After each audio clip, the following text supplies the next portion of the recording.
हे नमस्कार दोस्तों, मैं सुधीर स्वागत करता हूं आपका आपके अपने YouTube channel exam Guru tips and tricks में। तो किरण सामान्य अध्ययन प्राचीन भारत को हम कंप्लीट करने की कोशिश कंप्लीट कर रहे थे। पहले मैं बोल रहा था कोशिश करेंगे, लेकिन जिस तरीके से आप लोग सपोर्ट कर रहे हैं, जिस तरीके से आप लोग मोटिवेट कर रहे हैं, सर इस जो सीरीज जो चल रहा है इसको आप जारी रखिए, तो मैं जारी कर रहा हूँ। तो ये अच्छी कंटिन्यूटी चलती रहेगी जब तक आप लोग सपोर्ट करते रहेंगे, ठीक है। ऐसे ही आप लोग अपना प्यार बनाए रखें तो हम इस बुक को पूरा कंप्लीट कर देंगे, ठीक है। तो प्राचीन भारत चल रहा है, जिसका हम चौथा पार्ट लेके आए। प्राचीन भारत की बात करें, टोटल 6 पार्टों में दिया हुआ है, तो ये चौथा है। 2 पार्ट और बचेंगे। डेली आपको शाम को रात को 8 बजे आपको ये वीडियो लाइव में मिल जाता है। आप लोगों से निवेदन है, जो लोग अभी पहली बार इस वीडियो को देख रहे हैं वो लोग पुराने तीनों वीडियो को देख लें और चैनल को सब्सक्राइब कर लें, और जो बेल का आइकन होता है घंटी उसे क्लिक कर दें। इससे क्या होगा ना, जैसे ये वीडियो अपलोड होगा या फिर जैसे ये वीडियो लाइव आएगा आपको तुरंत नोटिफिकेशन मिल जाएगा, आप तुरंत जुड़ जाएंगे, तुरंत देख लेंगे, ठीक है। तो चलिए शुरू करते हैं, ज़्यादा टाइम न वेस्ट करते हुए।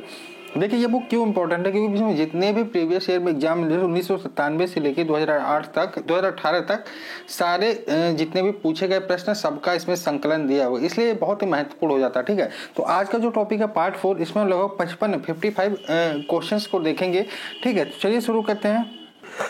देखिए आप लोगों से एक बात बोलना चाहता हूँ, थोड़ी प्रॉब्लम हो रही है बोलने में, मुंह में छाले पड़ गए हैं और इस चक्कर में बोलने में प्रॉब्लम हो रही है, लेकिन फिर भी काम तो काम है, आपके लिए बनाना है वीडियो तो बनाऊंगा।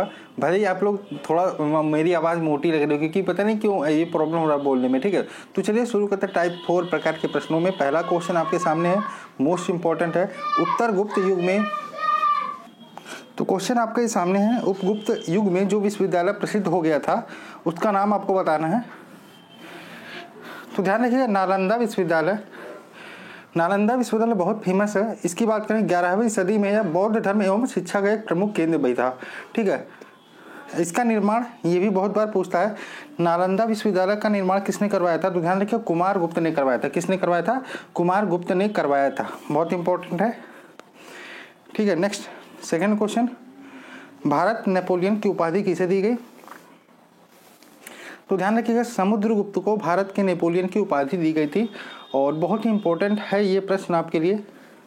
और एक प्रश्न आपका यहाँ से पूछा जाता है, समुद्रगुप्त का दरबारी कवि कौन था? ध्यान रखिएगा, समुद्रगुप्त का दरबारी कवि हरिशेर था, और हरिशेर ने एक रचना की थी, पुस्तक था जिसका नाम था प्रयाग प्रशस्ति। या प्रयाग प्रशस्ति लेख की रचना किसने की थी, ऐसे भी क्वेश्चन पूछता है। तो ध्यान रखिएगा, हरिशेर ने की थी किसकी रचना? प्रयाग प्रशस्ति लेख की रचना।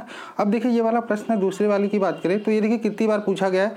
एसएससी सीपीओ में पूछा गया, एसएससी स्टेनोग्राफर में पूछा गया, मतलब कई बार पूछा गया है, ठीक है। नेक्स्ट चलिए तीसरे क्वेश्चन पे चलते हैं।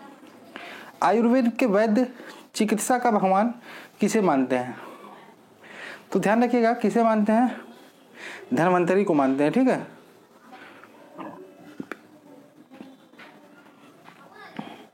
नेक्स्ट चलिए, पहला ज्ञात गुप्त शासक कौन था? तो पहला ज्ञात गुप्त शासक कौन था? श्रीगुप्त था। नेक्स्ट, रोमन साम्राज्य। नेक्स्ट प्रश्न है 5वां, रोमन साम्राज्य के साथ भारत का व्यापार रोम पर किसके द्वारा आक्रमण के साथ समाप्त हो गया था?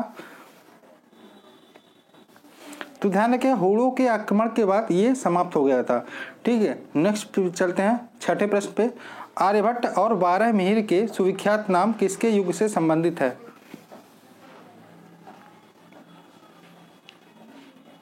तो गुप्त वंश से ये संबंधित है, ठीक है। नेक्स्ट 7वें प्रश्न पे चलते हैं,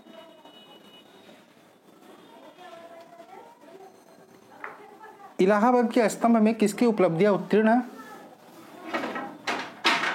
तो समुद्रगुप्त की उपलब्धियां उत्तीर्ण की गई हैं, ठीक है। नेक्स्ट बात करें 8वें प्रश्न की, चीनी यात्री फाहियान किस गुप्त शासक के शासनकाल के दौरान भारत आया था? तो चंद्रगुप्त द्वितीय के शासनकाल के दौरान चीनी यात्री फाहियान भारत आया था, ठीक है। अब देखिए एक क्वेश्चन आता है, फाहियान भारत आया था, और चलिए छोड़िए उसको, हम आगे डिस्कस कर लेंगे, लेकिन अभी इतना ध्यान रखिएगा, चीनी यात्री फाहियान चंद्रगुप्त द्वितीय के शासनकाल के दौरान भारत आया था। नेक्स्ट 9 नंबर प्रश्न पे पढ़ते हैं, क्या है? गुप्त शासकों के बारे में निम्नलिखित में से कौन सा कथन गलत है या सही नहीं है? ठीक है, तो इसमें है पहला है आपका उन्होंने मुख्यतः उत्तर और मध्य भारत के भागों पर शासन किया। नेक्स्ट, राजपथ वंशागत था और सिंहासन सद नहीं, ये गलत है, ठीक है, ये वाला गलत है। नेक्स्ट 10 नंबर, इलाहाबाद स्तंभ शिलालेख किसने बनवाया था? तो हरिसेन ने। किसने बनवाया था? हरिसेन ने बनवाया था। और हरिसेन की एक रचना प्रयाग प्रशस्ति। और हरिसेन की बात करें, हरिसेन किसके दरबारी कवि थे?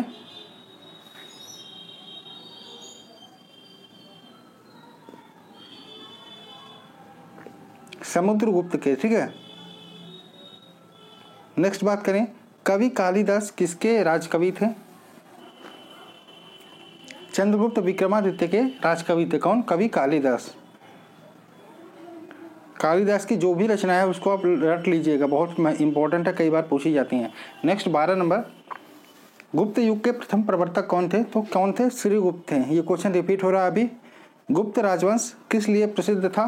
तो ध्यान रखिए, गुप्त राजवंश की बात करें तो कला एवं स्थापत्य के लिए फेमस था। नेक्स्ट चलते हैं 14 नंबर प्रश्न पे। गुप्त शासकों की सरकारी दरबारी भाषा कैसी थी? तो संस्कृत ही, ध्यान रखिएगा। नेक्स्ट, गुप्त शासन के दौरान निम्नलिखित में से ऐसा व्यक्ति कौन था जो एक महान खगोल विज्ञानी तथा गणितज्ञ दोनों था? बहुत बार ये पूछा गया है। तो आर्यभट्ट आपके गणितज्ञ भी थे, साथ में आपके खगोल विज्ञानी भी थे, ध्यान रखिएगा, बहुत इंपॉर्टेंट है। नेक्स्ट, गुप्त राजा जिसने विक्रमादित्य की पदवी ग्रहण की थी वह कौन था? तो चंद्रगुप्त द्वितीय, जिसने विक्रमादित्य की उपाधि धारण की थी, ठीक है। नेक्स्ट चलते हैं 17 नंबर क्वेश्चन पे। निम्नलिखित में से गुप्त वंश का वह राजा कौन था जिसने हुड़ों को भारत पर आक्रमण करने से रोका था? तो स्कंदगुप्त ने हुड़ों के आक्रमण को विफल किया था कई बार, ठीक है, स्कंदगुप्त है। नेक्स्ट 18 नंबर, गुप्त संवत निम्नलिखित में से किसके द्वारा स्थापित किया गया था?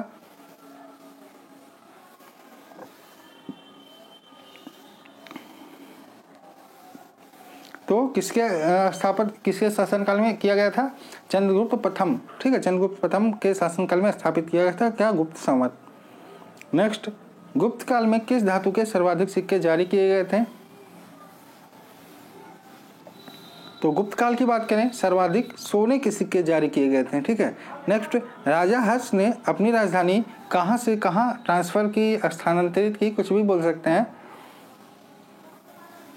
तो थानेसर से कन्नौज, ठीक है, राजा हर्षवर्धन ने अपनी राजधानी थानेसर से कन्नौज स्थानांतरित की थी।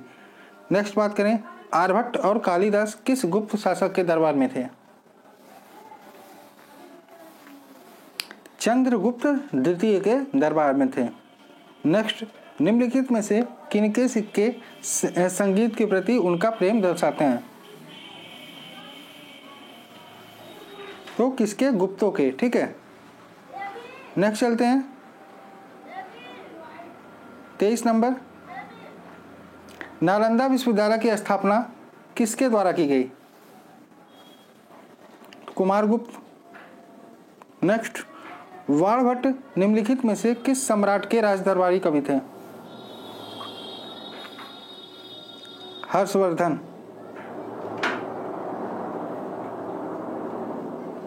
नेक्स्ट, हर्षवर्धन अपनी धार्मिक सभा कहाँ किया करता था?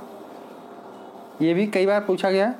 तो प्रयाग में, प्रयाग करंट में कहाँ? इलाहाबाद में किया करता था, ठीक है। तो करंट में भी प्रयागराज ही नाम है। 26 नंबर, एक महान रोमानी नाटक कादम्बरी का लेखक कौन था? कौन था? वाणभट्ट था, ठीक है।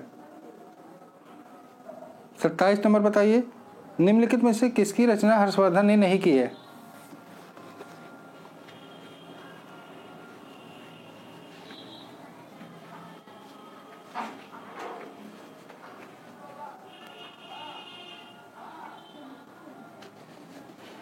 तो हर्षचरित की रचना किसने? हर्षवर्धन ने नहीं की है, तो ठीक है।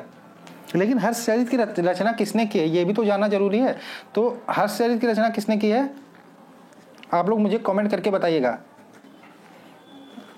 नेक्स्ट, हर्ष द्वारा आयोजित कन्नौज सभा किसके शासन में की गई?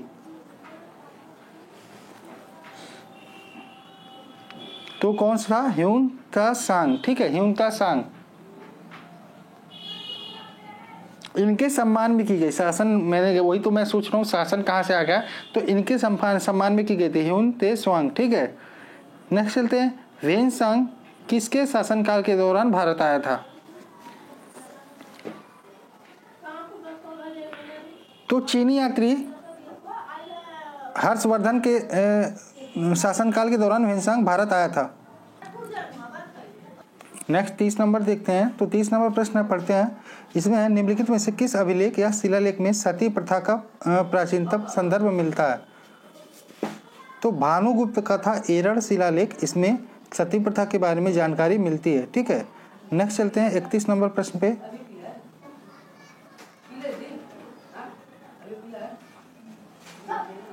हर्षवर्धन के समय में कौन सा चीनी यात्री भारत आया था?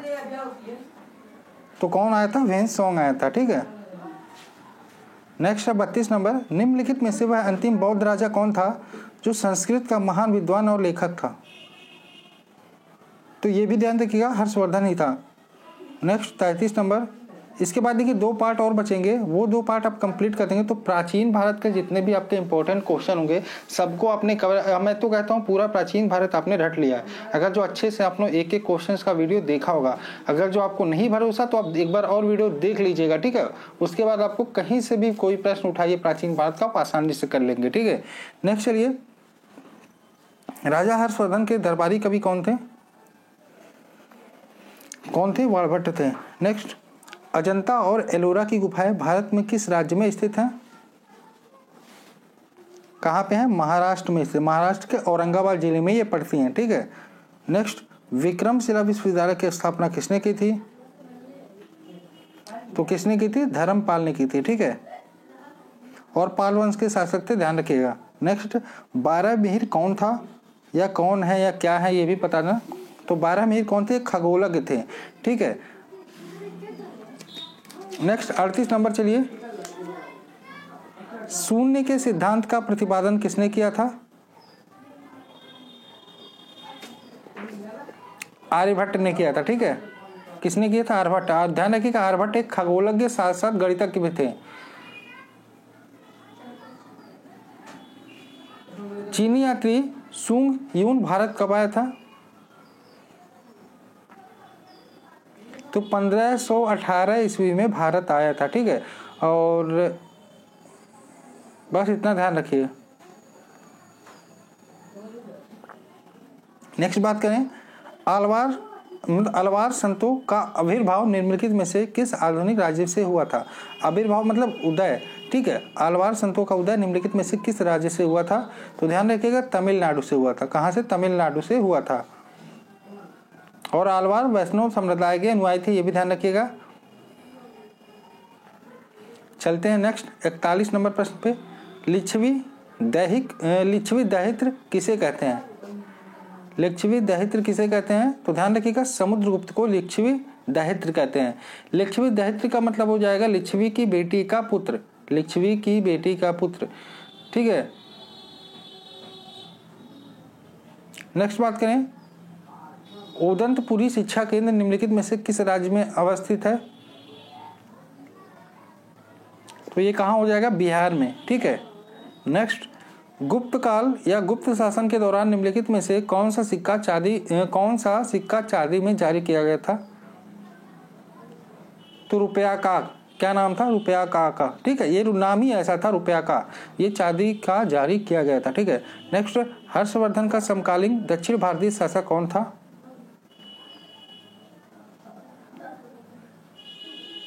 पुलकेशिन तृतीय, ठीक है। नेक्स्ट, निम्नलिखित में से क्या राष्ट्रकूटों का सर्वाधिक चिरस्थायी योगदान है?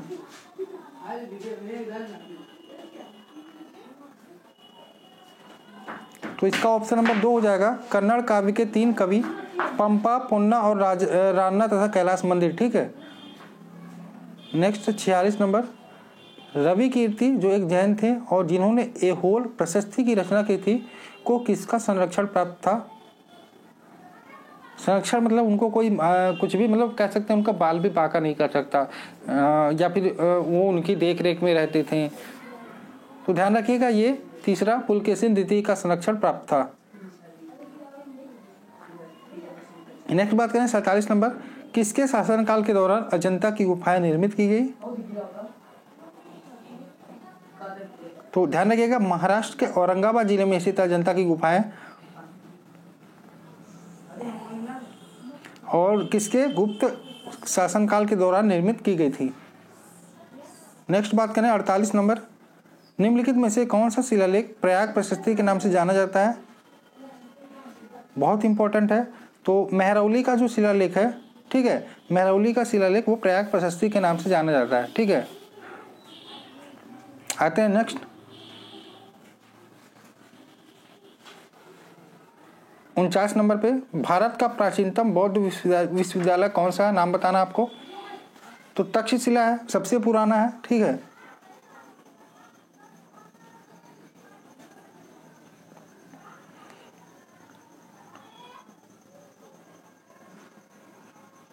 नेक्स्ट बात करें 50 नंबर, द्वितीय पांड्यन साम्राज्य के भूमि माप का उल्लेख निम्नलिखित में से किसमें किया गया है?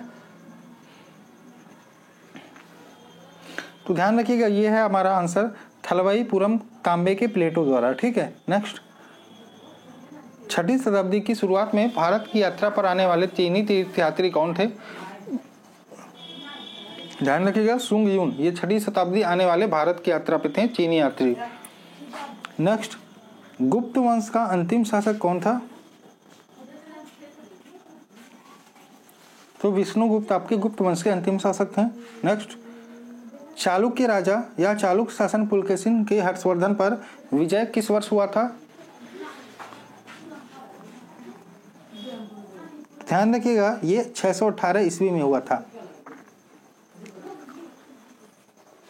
नेक्स्ट बात करें, महाराजाधिकार की उपाधि लेने वाला प्रथम गुप्त शासक कौन था? तो ये कौन था? चंद्रगुप्त। ध्यान रखिएगा, ये तो प्राचीन भारत तो कंप्लीट हो जाएगा आपका, लेकिन उसके बाद जो आपका मध्यकालीन भारत और आधुनिक भारत, वो दोनों बहुत ही महत्वपूर्ण, क्योंकि ज्यादातर जो प्रश्न बनते हैं वहीं से बनते हैं। ठीक है, नेक्स्ट चलते हैं 55 नंबर, कलिंग नरेश खारवेल का संबंध निम्नलिखित में से किस राजवंश से था? तो महामेघवाहन वंश से था, इसको ध्यान रखिएगा। नेक्स्ट, हर्षवर्धन की वल्लभी विजय निम्नलिखित में से किस शिलालेख में पाया गया? मतलब हर्षवर्धन ने जो वल्लभी पर विजय पाई थी उसका वर्णन किस शिलालेख में किया गया है? इस प्रकार से भी क्वेश्चन बन सकता है। तो ध्यान रखिएगा, ये नवसारी ताम्रपत्र शिलालेख पर इसका वर्णन किया गया है। तो दोस्तों ये थे कुछ इंपॉर्टेंट क्वेश्चन, आपके 56 प्रश्न थे टोटल, और लगभग पार्ट 4 है ये आपके प्राचीन भारत किरण पब्लिकेशन की बुक का। आशा है आपको ये वीडियो भी पसंद आएगा, तो ज़्यादा से ज़्यादा शेयर करिए, जिससे ज़्यादा से ज़्यादा लोग देखें, ज़्यादा से ज़्यादा प्यार मिले और अच्छा लगे, और जिससे मैं भी मोटिवेट हूँ और आगे ये पार्ट जारी रखूँ। थैंक्स फॉर वॉचिंग, मिलते हैं नेक्स्ट वीडियो में। जय हिंद दोस्तों, जय भारत।